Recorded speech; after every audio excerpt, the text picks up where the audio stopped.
Hello and welcome to this lesson. आज के इस लेसन में हम बात करने वाले हैं कि एक्सेल में मल्टीपल शीट्स का डेटा एक सिंगल शीट में या एक सिंगल फाइल में किस तरीके से अपेंड किया जाएगा। नॉर्मली बिजनेसेस में क्या होता है कि रेगुलर डेज में हम वर्क करते हैं, यानी कि डेटा क्रिएट करते हैं। मंथ एंड में पूरे डेज का डेटा को हम कंबाइन कर लेते हैं। फिर ये जो मंथली डेटा होता है इसको हम ईयरली कंबाइन कर लेते हैं। तो नॉर्मली लोग क्या करते हैं, कंबाइन करने के लिए एक शीट के डेटा को कॉपी करते हैं और दूसरी शीट के नीचे पेस्ट कर देते हैं। जब हम डेटा को वर्टिकली पेस्ट करते हैं तो इसको अपेंड करना कहते हैं। अगर डेटा को हम इसके साइड में यानी कि इस तरीके से हॉरिजॉन्टली पेस्ट करते हैं तो इसको मर्ज करना कहते हैं। तो आज के इस वीडियो में हम बात करेंगे कि अगर हमारे पास एक्सेल में मल्टीपल शीट्स हैं तो पावर क्वेरी के थ्रू उनको एक के नीचे एक अपेंड किस तरीके से किया जाएगा। यहाँ पे हमारे पास जनवरी का डेटा है, फरवरी का डेटा है और मार्च का डेटा है। मुझे ये 3 मंथ्स के डेटा को अपेंड करना है। अब ये मेरे पास एक एक्सेल की एक ब्लैंक फाइल है, मुझे डेटा पे जाना है। यहाँ पे आपको मिलेगा गेट डेटा।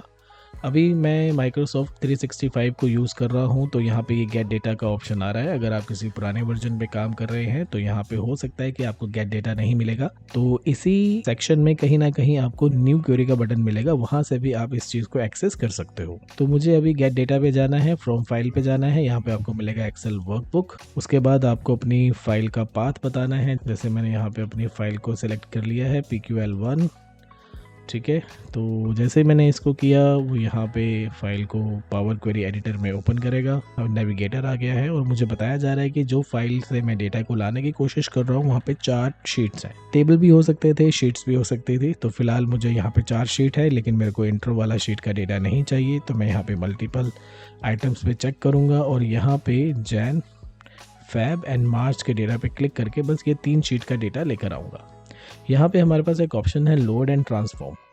लोड हम तब करते हैं जो मेरे पास शीट्स हैं, मैं same as it is data अपनी शीट पे यहाँ जाता हूँ तो मैं उसको लोड कर सकता हूँ, लेकिन मुझे इसको लोड नहीं करना है। तो मैं यहाँ पे ट्रांसफॉर्म करूँगा, क्योंकि पहले मैं इनको तीनों को मर्ज करूँगा, उसके बाद इसको मैं अपनी एक्सेल की शीट पे लोड करवाऊँगा।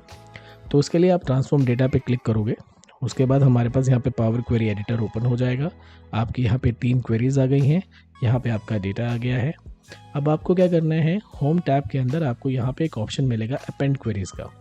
अगर यहाँ पे ड्रॉप डाउन पे हम क्लिक करते हैं तो यहाँ पे हमारे पास अपेंड क्वेरीज आ रहा है और अपेंड क्वेरीज एज न्यू आ रहा है। अपेंड क्वेरी का मतलब कि जो मेरी ये जनवरी वाली जो क्वेरी खुली हुई है, अगर मैं अपेंड क्वेरीज करूँगा तो मेरी फरवरी एंड मार्च की जो मेरा डेटा है वो इसी जनवरी वाली क्वेरी के अंदर ही अपेंड हो जाएगा। लेकिन वो मुझे नहीं करना है, मैं ये तीनों क्वेरीज को अलग रखना चाहता हूँ। मैं चाहता हूँ कि एक 4th मेरी क्वेरी बन जाए, तो उसके लिए अपेंड क्वेरीज एज न्यू करना पड़ेगा। यहाँ पे हमारे पास एक ऑप्शन आता है कि append concatenate rows from 2 tables into a single table. अब वो कह रहा है कि आपके पास 2 टेबल्स हैं या 2 से ज़्यादा है, तो मेरे पास 3 टेबल हैं। तो मैं यहाँ पे 3 और मोर टेबल्स पे क्लिक करूँगा। अवेलेबल टेबल्स में हमारे पास ये आ रहा है, यहाँ पे ऑलरेडी एक जैन मेरे पास आ चुका है। फरवरी पे क्लिक करके मैं ऐड कर सकता हूँ, या फिर मार्च पे डबल क्लिक करूँगा तो ये भी यहाँ पे ऐड हो जाएगा। ओके करेंगे तो आप देखेंगे कि हमारे पास तीनों क्वेरीज का डेटा अपेंड होके एक 4th क्वेरी में आ चुका है। अब मैं इसका नाम अपेंडेड 1 लिखा हुआ है, मैं इसका नाम यहाँ से चेंज भी कर सकता हूँ। मैंने इसको कर दिया मास्टर फाइल, और उसके बाद मैं यहाँ पे क्लोज एंड लोड पे जाता हूँ। तो यहाँ पे हमारे पास 2 ऑप्शन आते हैं, close and load and close and load 2। Close and load करेंगे तो ये चारों क्वेरीज का डेटा मेरी एक्सेल की 4 डिफरेंट शीट्स पे लोड हो जाएगा, जो मैं नहीं चाहता।